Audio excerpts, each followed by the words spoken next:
Welcome to all second PUC examination student. तो आज हम यहाँ पे चंद बातें बताने जा रहे हैं जो आपको बहुत अच्छी तरीके से फायदा होगा एग्जाम्स के लिए। क्या नहीं करना चाहिए और क्या करना चाहिए एग्जाम में, दोनों चीज़ें। तो पहली बात, एग्जाम में क्या नहीं करना चाहिए वो है एग्जाम के आंसर शीट फाड़ना नहीं चाहिए। जैसा कि हम घर में प्रैक्टिस करते हुए हमारे जहन में ये आ जाता है कि हम गलत करें, तो घर में जो आदत है वही आदत वहाँ पे हो जाती है कि पेपर हम क्या करते हैं, फौरी फाड़ देते हैं। फाड़ दे के क्या करते, अब गलती हो गई बोल के घर को लाते। ये नहीं करना चाहिए। अब यही पेपर के ताल्लुक से आप क्या करेंगे, टोटल पेज नंबर 1 से लेके 32 या 36 पेजेस जहां तक भी होंगे वहां तक के पूरे पेपर पेज नंबर से काउंट करना।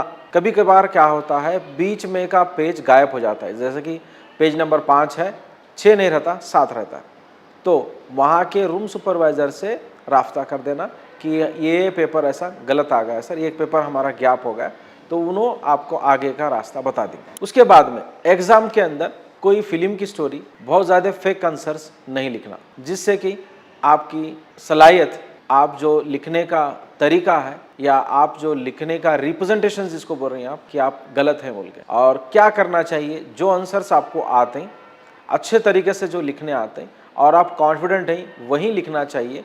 अदरवाइज जो नहीं आते उसको बाद में दोबारा सोच कर लिखना चाहिए। इसके बाद में किसी तरीके से कुछ पैसे, जैसा कि 500 की नोट, 2000 की नोट्स हैं, ऐसे वाले पैसे आंसर शीट के अंदर लिखकर उसको स्टैपल करके उसके नीचे एक लाइन लिख देना, सर हमसे गलती हो गई है, हमसे एग्जाम में कुछ लिखना नहीं हो गया, नहीं लिखने के पीछे की वजह सो एंड सो लिख देंगे और लिखकर ये 2000 ऊपर रख लीजिए और हमको पास करा दीजिए।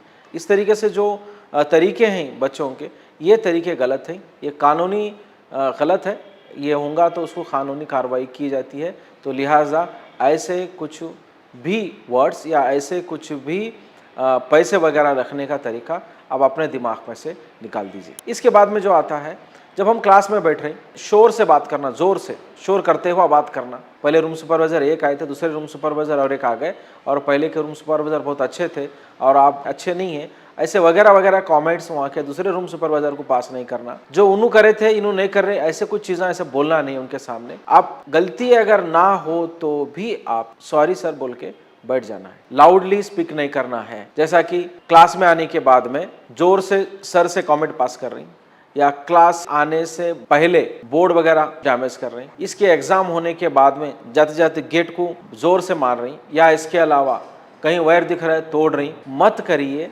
हमारे तरफ से आपको एक अदबन गुजारिश है कि हर एक बच्चा ऐसा करके छूट जाता है, या ऐसा करेंगे ऐसा होगा, या कोई बैक सपोर्ट वाला बच्चा कुछ बोलता है, तो ये सब चीज़ें अगर आप करेंगे तो आपको कानूनी कार्रवाई की जाएंगे। आप कानून जो सज़ा देंगे आप उसके सज़ा के हकदार होंगे। तो ये सब चीज़ें आप नहीं करना चाहिए। ये कहीं तोड़म ताड़ी के, कहीं बेंच को तोड़ना, गेट को लात मारना, दरवाजे को मारना, जोर से बात करना, या इसके अलावा फोटो वगैरह चेंज करना, अपनी फोटो जाकर दोस्त की फोटो लगाना और उसको एग्जाम को बिठाना, ये सभी कानूनन जुर्म है।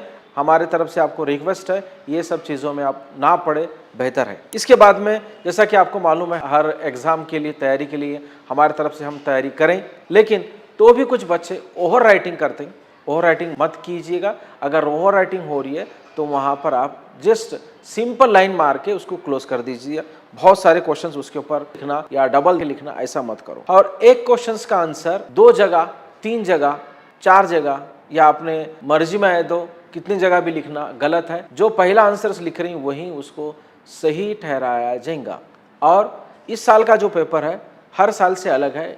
अलग क्या है इसमें तो आपको सब पता है।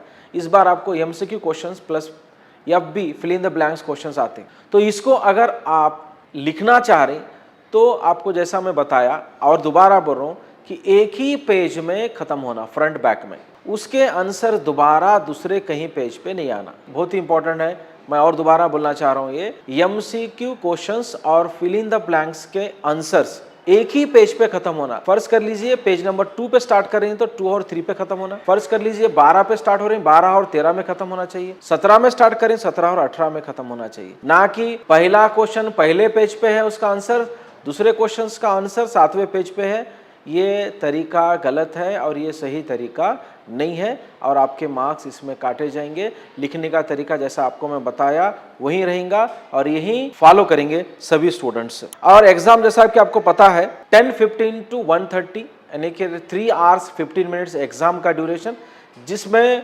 15 मिनट आपको क्वेश्चन पेपर पढ़ने के लिए और अपना एक स्ट्रॉन्ग ओपिनियन बनाने के लिए दिया गया है। जैसा कि आंसर्स कौन सा आपको सही आता है लिखने के लिए, वही आंसर्स आपको पहले लिखना है, ये स्ट्रॉन्ग ओपिनियन आपका बनना है। इससे पहले आप आधा घंटा पहले जाइए सेंटर्स को और जैसा रूटीन हम हर रोज सब एग्जाम के लिए जाते हैं वैसा ही जाना। और आपके हॉल टिकट के ऊपर डेट वाइज नीचे ऊपर है, यानी कि पहला पेपर पहले दिन ऐसा डेट नहीं है, इसीलिए आप उसको according to serial number arrange कर लीजिए, अपने दिमाग से रिमाइंड कर लेते हुआ किसी दिन भी बिना भूले एग्जाम को जाइए। तो रोज जाते समय बोर्ड यानी कि बोर्ड वर्क देख लेके जाना है, जहाँ पर बोर्ड पे आपका रजिस्ट्रेशन नंबर है, क्या चेंज हुआ तो भी देखना, नहीं हुआ तो भी देखना, अगर आपके फ्रेंड नहीं होता चेंज बोले तो भी देखना। रोज ऐसा कर लेते जाएंगे तो आपको कहीं तकलीफ नहीं होगी। और क्वेश्चंस नंबर आंसर्स बुकलेट के ऊपर सही ढंग से सही तरीके से नहीं निकले। जैसा कि 11 है तो वो तरीका लिखने का सही नहीं है, अगर 3 लिख रहे हैं तो 2 के मापिक लिख रहे हैं, उसको 2 के जैसा दिखाई दे रहा है वो, तो 2-1 कंसिडरेशन होता है। अगर आप क्वेश्चन नंबर सही नहीं लिख रहे तो आपका नुकसान है, आपका आंसर्स उसको सही तरीके से ट्रीट नहीं होगा। और अगर कुछ क्वेश्चंस आपको नहीं आते तो लिहाजा उसको छोड़ दीजिए और उसको लास्ट में अटेम्प्ट कर दीजिए। और एक बात है कि सभी स्टूडेंट्स को अपने अपने ड्रेस कोड में जाना है विथ आईडी कार्ड और आधा घंटा पहले जाना है, बिफोर 10:15 हाफ एन आवर। तो आई होप आपको कुछ ये बातें अच्छी लगी होंगी और इसको आप अप्लाई करेंगे। Once again all the best for your future and examinations. Thank you, one and all.